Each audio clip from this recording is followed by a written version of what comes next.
Assalamualaikum warahmatullahi wabarakatuh. Perkenalkan, nama saya Dede Wardi dengan NIM 190200005 dari program studi Ekonomi Manajemen semester 4 untuk mata kuliah Manajemen Keuangan 2 dengan dosen pengampu Ibu Ipah Mas Ripa SEMM. Baik, di sini saya akan sedikit menjelaskan mengenai analisis leverage, yaitu pengertian menurut para ahli, yang kedua adalah jenis-jenis, dan ketiga adalah manfaat untuk analis leverage tersebut. Baik, mungkin teman-teman sudah ada yang mengetahui bahkan lebih baik dari yang saya jabarkan kali ini, atau mungkin ada juga yang belum tahu.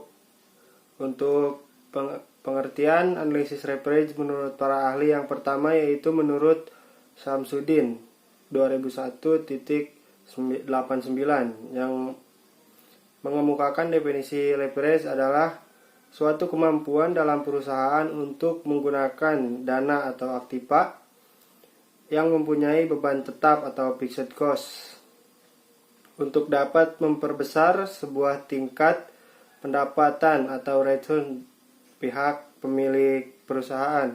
Sedangkan yang kedua yaitu menurut Fahrudin 2008.2109. Leverage ini merupakan jumlah utang untuk membiayai dan membeli aset-aset bagi perusahaan.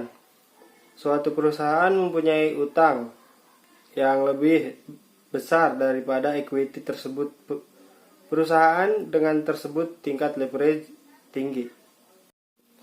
Nah, sekarang masuk kepada jenis-jenis analisis leverage tersebut. Di sini terbagi menjadi 3. Untuk yang pertama adalah leverage operasi atau operating leverage.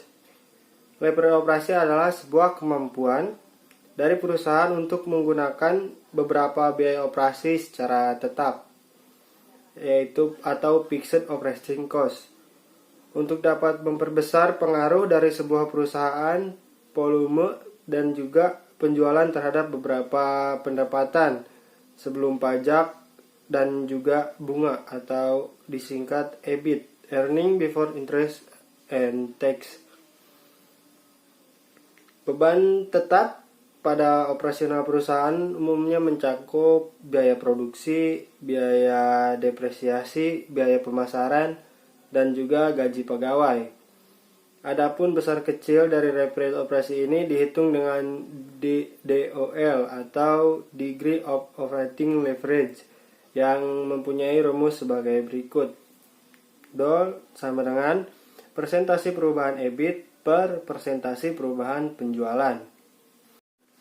Dan untuk yang kedua yaitu masuk terhadap financial leverage atau bisa dibilang keuangan finansial atau leverage keuangan, adalah kegiatan penggunaan dari sumber dana yang memiliki beban secara tetap dengan sebuah anggapan bahwa yang memberikan suatu tambahan dari keuntungan yang lebih besar dibandingkan dengan beban tetap, sehingga dapat memperbesar laba yang akan terjadi bagi pemegang saham, menurut Agus Sartono 2008-263.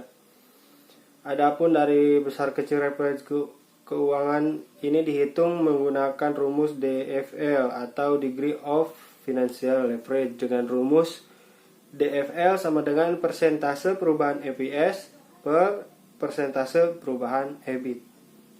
Sedangkan yang ketiga adalah combination leverage, yaitu atau leverage gabungan, merupakan sebuah pengaruh dari perubahan penjualan terhadap sebuah perubahan laba setelah mendapat pajak untuk mengukur dengan langsung dampak dari perubahan penjualan terhadap suatu perubahan laba rugi. Dan juga pemegang saham dengan menggunakan Degree of Combination Leverage atau DCL, yang telah didefinisikan sebagai persentase dari perubahan pendapatan pada per lembar saham sebagai akibat dari persentase perubahan di dalam unit yang telah terjual. Jenis dari leverage gabungan ini dapat terjadi ketika suatu perusahaan memiliki leverage operasi serta leverage keuangan di dalam kegiatan usaha yang berguna untuk meningkatkan laba bagi para pemegang saham umum. Menurut Agus Sartono 2008-267. Dan untuk yang selanjutnya kita memasuki manfaat adanya rasio leverage. Untuk yang pertama adalah supaya pihak perusahaan dapat untuk mengetahui posisinya terhadap sebagai kewajiban kepada para kreditor. Dan yang kedua adalah supaya pihak perusahaan dapat untuk menilai kemampuannya dalam proses memenuhi kewajiban yang dimiliki sifat tetap. Misalnya seperti angsuran pinjaman serta bunga. Dan yang selanjutnya itu supaya perusahaan dapat menilai dari keseimbangan antara nilai pada aktiva, khususnya pada aktiva tetap dengan modal. Dan selanjutnya adalah supaya perusahaan dapat menentukan dan menilai tingkat pengaruh dari utang terhadap sebuah pengelola aktiva. Dan yang terakhir adalah supaya pihak perusahaan dapat untuk menilai sebuah besarnya aktiva dari perusahaan yang dapat dibiayai oleh para penghutang. Ya, mungkin itu saja sedikit yang dapat saya sampaikan mengenai operasi leverage ini. Mungkin ada kata-kata yang salah yang saya ucapkan atau kurang dimengerti buat teman-teman. Saya mohon maaf. Wassalamualaikum warahmatullahi wabarakatuh.